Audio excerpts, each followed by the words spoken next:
The Sages Story Circles began in 2023 with a simple but powerful intention to create a space where elder women could gather, share their stories, and be truly seen and deeply heard. What started as a small, intimate pilot has grown into something truly meaningful for our community. In 2025, we experienced significant growth both in participation numbers and in the depth of engagement.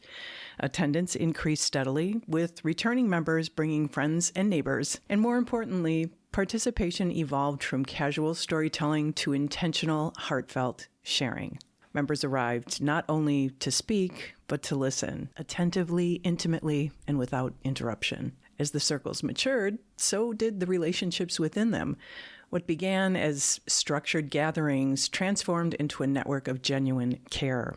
In 2025, several of our members faced health challenges and major life transitions.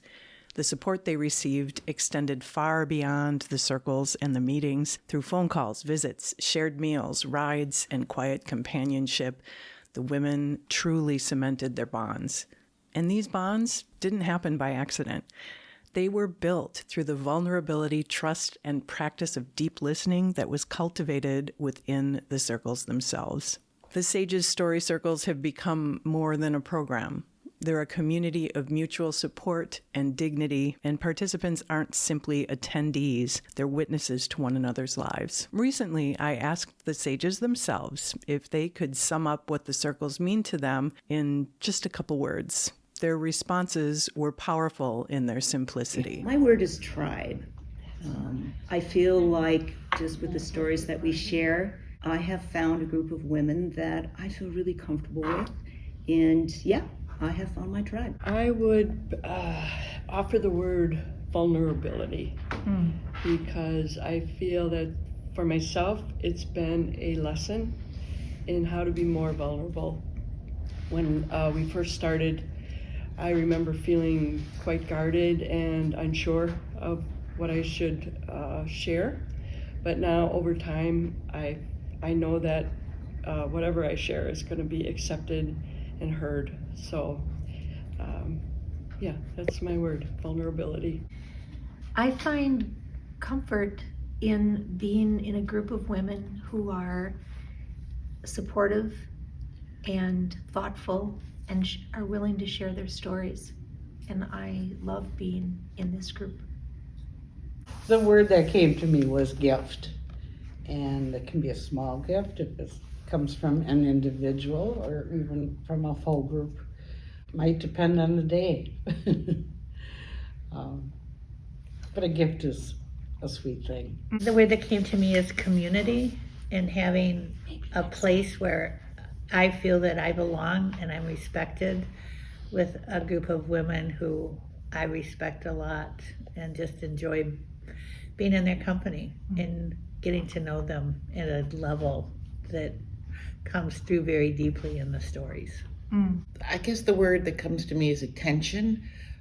Attention to stories, because I love stories, whether they're spoken or written, and the attention that the women in the group give to one another as they're sharing their stories. Thank you. A word that comes to mind with a little help from a friend is listen. I mean, I feel like I've always been a good listener, but what I'm hearing brings so much growth for me, and that's maybe kind of selfish, but also just the enjoyment of all of you. You're just a wonderful group, and it's my sort of one-sided participation is not because I don't care. It's more I've had a lot to relearn after my stroke, and this is just a good place for me to keep working on that. Thank you, Marcia. I'm so grateful for the willingness that these group of women have to trust each other with their stories, because they really do go deep and share things that takes a lot of trust to put out there. Yeah. So what occurred to me is the word visibility. because in our culture, so many times women become invisible as they age. Either they're not as attractive as they once were, or they get lost in the shuffle, or people look past us, and we become sort of invisible, which is really painful to become invisible. So with this group, I know I'm always going to be visible, and there is an appreciation that comes along with sharing stories, is that we all seem to really appreciate one another for what we have to offer. So we're no longer invisible.